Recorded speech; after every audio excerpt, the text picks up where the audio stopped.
Ayan. Kaya daw. Malapit pero nakakapagod umakyat. Opo. Parang wala. Bilang. Ano bang meron sa taas?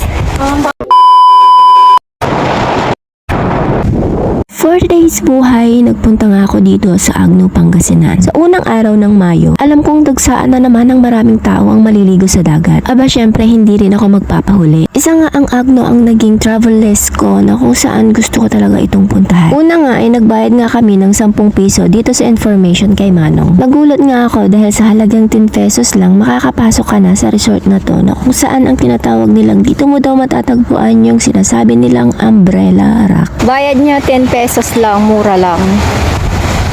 Yan. Itong Agno ay sakop pa din ng Pangasinan. Madalas kong napapanood itong lugar na to sa social media. Halos mga sikat na vlogger na rider ang pumupunta dito. Andun din yung Titanic.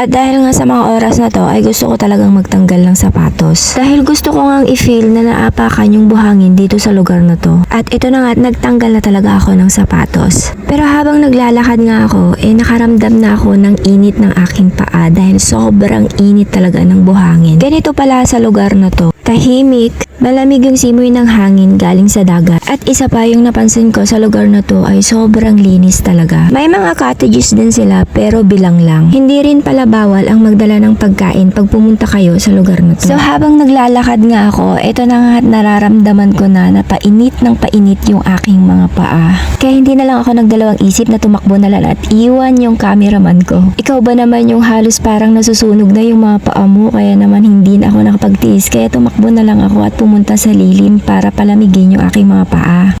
Ayan na siya guys, oh. Wow, ang ganda ng formation niya talaga. Para siyang kabuti. Marami, no? Ay! Yung formation niya, oh, diba? Ito yung matatagpuan mo dito sa Agno. Ito yung sinasabi nilang umbrella rock. Ayun, oh. Siyagaan ang discovery. So, kaya pala tinawag siya na umbrella rock kasi yung mga bato, ayan, halos lahat ng mga bato dito parang umbrella talaga. Maganda siya. As in, open talaga siya. Ayan. Ilan lang talaga yung pupunta dito. Pero maganda yung place, ha. Maglakad-lakad na muna tayo kasi mas may marami pang place doon. Ayan siya, oh. May mga tao din na naliligo dito. Ayan. So hanggang dito lang yung pinuntahan namin dahil ito lang daw yung pinakadulo ng lugar na to. At may nakapaskil nga dito na dito sa lugar na to ay hindi basta-basta pwedeng maligo. At nung pabalik nga kami, napansin ko tong maraming stairs dito sa taas at ang sabi nga nila nasa tuktok daw yung parola. Yan, oh, kiyatin natin. Ayan. Tingnan natin kung ano yung makikita natin sa taas. Ayan. Kaya daw. Malapit pero nakakapagod umakyat. Opo. Parang wala. Bilang. Ano bang meron sa taas? Parola po. Ah, parola. Pwede yung nakasara po sa taas. Makikita mo yung Yung view po. view sa baba. Taga dito kayo? Diyan lang, malapit lang po din. Ah.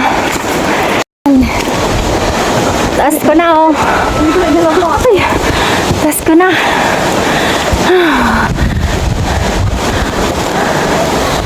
Ang taas pala. Grabe.